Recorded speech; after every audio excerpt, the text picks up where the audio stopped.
हरे कृष्ण, जय श्री हरि, जय श्री महालक्ष्मी माता। नमस्कार प्रिय भक्तों, आज हम लेकर आए हैं मार्ग शीर्ष मास की महालक्ष्मी व्रत कथा।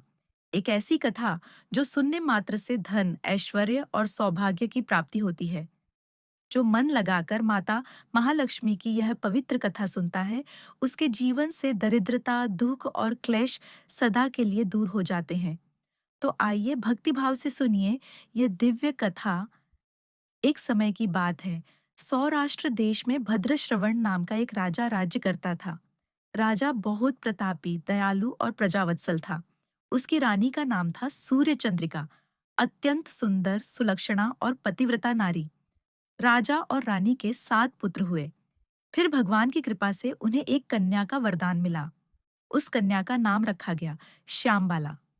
राजमहल में उस कन्या के जन्म पर अपार हर्ष छा गया। इधर स्वर्गलोक में माता महालक्ष्मी विचार करने लगी, मैं भद्र श्रवण राजा के महल में जाकर रहूं, जिससे राजा को और अधिक धन धान्य की प्राप्ति हो, वह अपनी प्रजा को और भी सुख दे सके। ऐसा सोचकर महालक्ष्मी जी ने एक वृद्ध ब्राह्मणी का रूप धारण किया, हाथ में लाठी ली और राजा के महल की ओर चल पड़ी। जब वे महल के द्वार पर पहुंची, तभी एक दासी उनके पास आई और विनम्रता से पूछने लगी, माई जी, आप कौन हैं? आपका नाम क्या है? कहाँ से आई हैं और यहाँ किस कारण से पधारी हैं?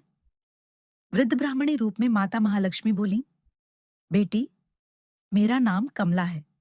मेरे पति का नाम भुवनेश्वर है और हम द्वारका नगरी में रहते हैं। बेटी, तुम्हारी रानी पिछले जन्म में एक वैश्य की पत्नी थी। वह बहुत गरीब थी, इतनी कि हर दिन उसके घर में झगड़े और क्लेश होते थे। गरीबी के कारण वह दुखी होकर एक दिन घर छोड़कर जंगल की ओर चली गई। भूखी प्यासी निर्जन वन में भटक रही थी। उसकी इस दयनीय दशा को देखकर मुझे दया आई। मैंने उसे श्री महालक्ष्मी व्रत की महिमा बताई और कहा, बेटी, यदि तू श्रद्धा से यह व्रत करेगी तो तेरे जीवन की दरिद्रता मिट जाएगी। उसने पूरे विश्वास से महालक्ष्मी व्रत किया।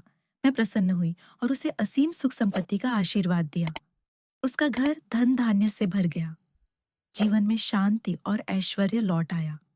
फिर जब उसने शरीर त्यागा तो अपने पति सहित लक्ष्मी लोक में निवास किया। अब इस जन्म में वही रानी राजघराने में जन्मी है, परंतु उसने श्री महालक्ष्मी का व्रत करना भूल गई है। मैं यहाँ उसे उसका पुराना व्रत याद दिलाने आई हूँ। यह सुनकर दासी ने वृद्धा के चरणों में प्रणाम किया और कहा, माई जी, कृपया हमें बताइए, यह महालक्ष्मी व्रत कैसे किया जाता है? तब माता महालक्ष्मी ने विस्तार से कहा, बेटी, यह व्रत मार्गशीर्ष मास के गुरुवार को किया जाता है। सुबह स्नान करके घर में स्वच्छ स्थान पर महालक्ष्मी माता की स्थापना करो। पीले वस्त्र, कमल पुष्प, धूप, दीप, नैवेद्य से पूजा करो। संकल्प लेकर महालक्ष्मी स्तोत्र का पाठ करो। व्रत के दिन ब्राह्मणों को भोजन और दान अवश्य दो। दासी ने आदर पूर्वक प्रणाम किया और महल के अंदर जाकर रानी को सब बातें बताईं। परंतु रानी को अपने ऐश्वर्य पर बड़ा घमंड था। जब दासी ने वृद्धा का संदेश सुनाया तो रानी क्रोधित हो उठी। वह बोली, कौन है वह बुढ़िया जो मेरे द्वार पर आकर मुझे व्रत की बात सिखाने आई है? उसे तुरंत यहाँ से भगा दो। रानी नहीं जानती थी कि वह वृद्धा कोई और नहीं, स्वयं माता महालक्ष्मी है। रानी का अभिमान और उसका अपमान देखकर माता महालक्ष्मी ने वहां रुकना उचित नहीं समझा। वह तुरंत वहां से चल पड़ी। रास्ते में उन्हें राजकुमारी श्यामबाला मिली। माता ने वृद्धा के रूप में उसे सारी बात बताई कि उसकी माँ ने घमंड में आकर माता का अनादर किया है। यह सुनकर श्यामबाला की आंखों में आंसू भर आए। वह बोली, माई जी, मेरी माता से भूल हो गई। कृपया क्षमा करें और मुझे इस व्रत की विधि बताइए। माता महालक्ष्मी उसकी भक्ति और विनम्रता से प्रसन्न हो गईं। उन्होंने श्यामबाला को श्री महालक्ष्मी व्रत की पूरी विधि सिखाई। श्यामबाला ने श्रद्धा और विश्वास से वह व्रत किया। फलस्वरूप उसे राजकुमार मलाधर के साथ विवाह का वरदान मिला। वह अपने पति के साथ ससुराल में सुखपूर्वक रहने लगी। इधर रानी पर माता महालक्ष्मी का प्रकोप हुआ। राज्य का वैभव नष्ट हो गया। राजा का खजाना खाली हो गया। प्रजा दुखी हो गई। राजा रानी को खाने तक के लाले पड़ गए। अंततः वे जंगल में जाकर रहने लगे। एक दिन रानी बोली, स्वामी, हमारे दामाद बड़े राजा हैं, धनवान हैं, ऐश्वर्यवान हैं। आप उनके पास जाइए, शायद वे हमारी मदद कर सकें। राजा भद्रश्रवण सहमत हुए। राजा अपने दामाद के राज्य में पहुंचे। थके हुए थे, एक तालाब के किनारे विश्राम करने लगे। वहां की दासियों ने उन्हें देखा और पहचान लिया। वे दौड़ती हुई राजकुमारी श्यामबाला के पास गईं और बोलीं, महारानी, आपके पिता पधारे हैं। श्यामबाला ने तुरंत सम्मानपूर्वक वस्त्र और आभूषण भेजे और पिता का राजसी सत्कार करवाया। जब वे लौटने लगे तो दामाद ने उन्हें सोने की मुद्राओं से भरा हुआ एक घड़ा भेंट किया। राजा बड़े प्रसन्न होकर वह घड़ा लेकर घर लौटे। पर जैसे ही रानी ने उस घड़े को खोला, सोने की मुद्राएं कोयले में बदल गईं। यह सब माता लक्ष्मी के प्रकोप के कारण हुआ था। कुछ दिन ऐसे ही दुख में बीते। फिर एक दिन रानी ने निश्चय किया, अब मैं स्वयं अपनी पुत्री के पास जाऊंगी।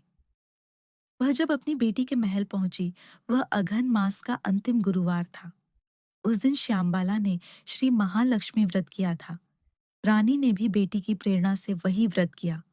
पूजन, आरती और कथा श्रवण किया। व्रत पूर्ण होते ही उसके जीवन में फिर से चमत्कार हुआ। राजपाट लौट आया, धन धान्य की वर्षा होने लगी और सुख शांति पुनः स्थापित हो गई। कुछ समय बाद श्यामबाला अपने पिता के घर आई। उसे देखकर रानी को पुराने दिन याद आ गए। कैसे उसकी पुत्री ने संकट में भी उन्हें कोयले का घड़ा दिया था। रानी के मन में फिर से अभिमान जाग उठा। उसने पुत्री का आदर नहीं किया, न कोई उपहार दिया। श्यामबाला जब लौटने लगी तो केवल थोड़ा सा नमक लेकर चली गई। घर पहुंचकर जब उसके पति ने पूछा, देवी, मायके से क्या लाई हो? वह बोली, मैं वहां का चार लाई हूं। राजा ने आश्चर्य से पूछा, इसका क्या अर्थ? श्यामबाला ने मुस्कुराकर कहा, अभी आप जान जाएंगे। उस दिन उसने अनेक प्रकार के व्यंजन बनवाए, पर उनमें नमक नहीं डाला। भोजन परोसा गया। राजा ने जैसे ही पहला कौर लिया, कहा, आज भोजन बिल्कुल बेस्वाद है। श्यामबाला ने धीरे से अपने मायके से लाया नमक थाली में डाल दिया। राजा ने फिर स्वाद लिया। वाह, अब तो स्वाद आ गया। तब श्यामबाला बोली, स्वामी, जैसे भोजन में नमक से स्वाद आता है, वैसे ही जीवन में मायके का अपनापन होना चाहिए। यह वही चार है जो मैं मायके से लाई हूं। राजा उसकी बात समझ गए और बोले, धन्य है तुम्हारा ज्ञान और धन्य है तुम्हारा व्रत। प्रिय भक्तों, इस प्रकार जो भी व्यक्ति पूर्ण श्रद्धा और विश्वास से श्री महालक्ष्मी जी का व्रत करता है, उसे माता लक्ष्मी की कृपा अवश्य प्राप्त होती है। उसके जीवन में सुख, संपत्ति और शांति स्थायी रूप से आती है। सभी मनोकामनाएं पूर्ण होती हैं। हे माँ महालक्ष्मी, जैसी कृपा आपने श्यामबाला पर की, वैसी कृपा हम सब भक्तों पर भी कीजिए। जय माँ महालक्ष्मी। जय श्री हरि।